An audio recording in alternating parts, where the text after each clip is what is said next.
ഞങ്ങളെല്ലാം കൂടെ ഒരുമിച്ച് താമസിക്കുന്ന സമയത്ത് ഷാനവാസ് അവിടെ വരുമായിരുന്നു. ഞങ്ങളൊരു വീടിൻ്റെ മുകളിലത്തെ നിലയിൽ ഞാനും GS വിജയനും സിബി മലയിലും രാധാകൃഷ്ണൻ അവിടെ ഇരിപ്പുണ്ട്, പ്രൊഡ്യൂസർ.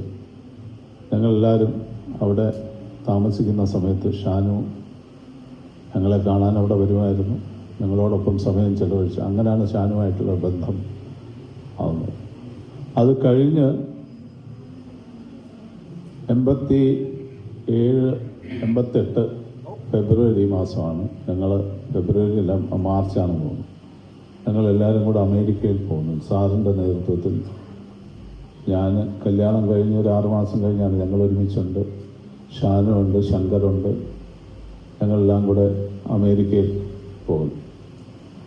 അമേരിക്കയിൽ 52-58 ദിവസമായിരുന്നു പ്രോഗ്രാം. 2 മാസത്തെ പ്രോഗ്രാമായിരുന്നു അമേരിക്കയിൽ.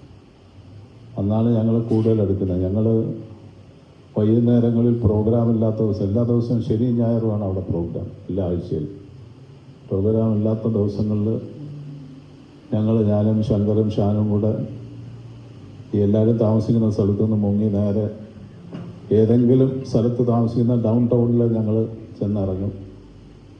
പിന്നെ ഞങ്ങളുടെ ഒരു ലോകമായിരുന്നത്. ഇപ്പോഴും എനിക്ക് ഓർമ്മയുണ്ട്. അന്നൊന്നും അവിടെ പരസ്യമായിട്ട് നിങ്ങൾക്കൊക്കെ അറിയാം, അവിടെ അമേരിക്കയിൽ മൂത്രം ഒഴിക്കാനൊന്നും നോക്കില്ല. നമ്മൾ അവിടെ അപ്പം പിടിച്ചുകൊണ്ട് പോകും. അപ്പോൾ അത് നമ്മൾ വെല്ലുവിളിച്ചുകൊണ്ട് പരസ്യമായിട്ട് അവിടുത്തെ ഒരു സ്ട്രീറ്റിൽ നിന്ന് ഞങ്ങൾ മൂത്രം ഒഴിക്കും.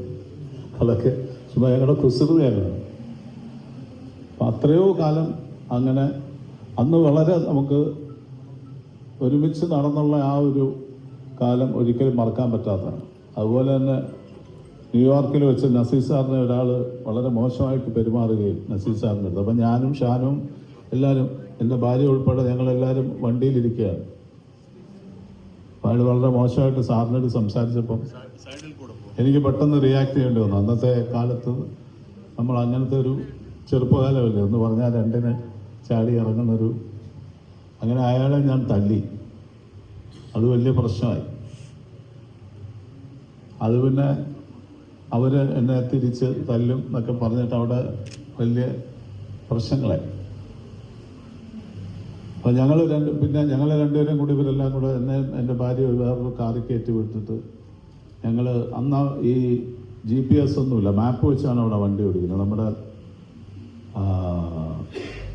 നാദിയ മൈദൂൻ്റെ ഫിയാൻസി അന്ന് അവിടെ ഉണ്ട്, സിരീഷിൻ്റെ വണ്ടിയിലാണ് ഞങ്ങൾ കയറിപ്പോയത്. ഞങ്ങളെ രണ്ടുപേരും കയറ്റി വിട്ടു. ഞങ്ങൾ ഇയാൾ കാർ ഓടിച്ച് തിരിച്ചു വരുമ്പോൾ ഞാൻ നോക്കുമ്പോൾ ഇതേ സ്ഥലത്താണ് തിരിച്ചു വരുന്നത്. അവിടെ ആൾക്കാരെല്ലാം വലിയ മടലൊക്കെ അവിടെ ഇതെല്ലാം പഠിച്ച് പൊട്ടിക്കുന്നത് എന്നെ തല്ലാൻ വേണ്ടിയിട്ട്. പക്ഷെ നസീർ സാറാണ് അതിനകത്ത് ഇടപെട്ടിട്ട് ഈ കാര്യം പറഞ്ഞ് അപ്പം മാപ്പ് പറയണമെന്ന് പറഞ്ഞു. ഞാൻ മാപ്പ് പറയില്ല എന്ന് പറഞ്ഞു. ഞാൻ ചെയ്ത തെറ്റായിട്ട് എനിക്ക് തോന്നിയില്ല. എന്നുവെച്ചാൽ സാറിൻ്റെ അടുത്തൊന്നും ഒരു കാരണവശാലും സാറിൻ്റെ വായിൽ നിന്ന് മോശപ്പെട്ട ഒരു വർത്തമാനം പോലും വീഴത്തില്ല. ഒരാളെ ചെയ്യുന്ന പോലും സാറ് പറഞ്ഞായിട്ട് ഞാൻ കേട്ടിട്ടില്ല. അത്രയും സ്നേഹമാണ് നമ്മൾ. അപ്പം അങ്ങനെയുള്ള ഒത്തിരി ഓർമ്മകൾ നമ്മുടെ മനസ്സിൽ കൂടി ഇപ്പോൾ പോവുകയാണ്. ഷാനവാസിനെ കുറിച്ചും ഞങ്ങൾ അവിടെ കാട്ടിക്കൂട്ടിയ വിവിധകളെക്കുറിച്ചും. പക്ഷെ അപ്പോൾ അതൊക്കെ നല്ല ഓർമ്മകളായിരുന്നു. പിന്നെ ഞങ്ങൾ കുറേ നാൾ മദ്രാസിലായിരുന്നു. ഞങ്ങൾ കല്യാണം കഴിഞ്ഞതിന് ശേഷം പിന്നെ മദ്രാസിലോട്ട് പോയി. ഷാനുവിനെ ഇടയ്ക്കിടയ്ക്ക് ഞാൻ കാണുമായിരുന്നു. പ്രേമഗീതങ്ങൾ ഞാൻ കാണുന്നതെന്ന് വെച്ചാൽ ആദ്യത്തെ ദിവസം തന്നെ പോയി കണ്ടു. എന്ന് വെച്ചാൽ നമുക്ക് വലിയ പ്രതീക്ഷയായിരുന്നു. ആ പടം ഗംഭീരമായിട്ട് ഓടുന്നുള്ള ഒരു ഇത് മനസ്സിലുണ്ടായിരുന്നു, പ്രാർത്ഥനയുണ്ടായിരുന്നു. അത് നന്നായിട്ട് വരണം. സാറിനോടുള്ള ആരാധന അത് മകനിലേക്ക് എത്തുന്നതാണ് ആ ഒരു ചിത്രം നമുക്കൊക്കെ സമ്മാനിച്ചത്. എന്ന് വെച്ചാൽ ഗംഭീരമായിട്ട് അഭിനയിച്ചു, നന്നായിരുന്നു. ബാലേന്ദ്ര മേനോൻ അദ്ദേഹം വളരെ തന്മയത്വത്തോടു കൂടി അത് അവതരിപ്പിക്കുകയും ചെയ്തു.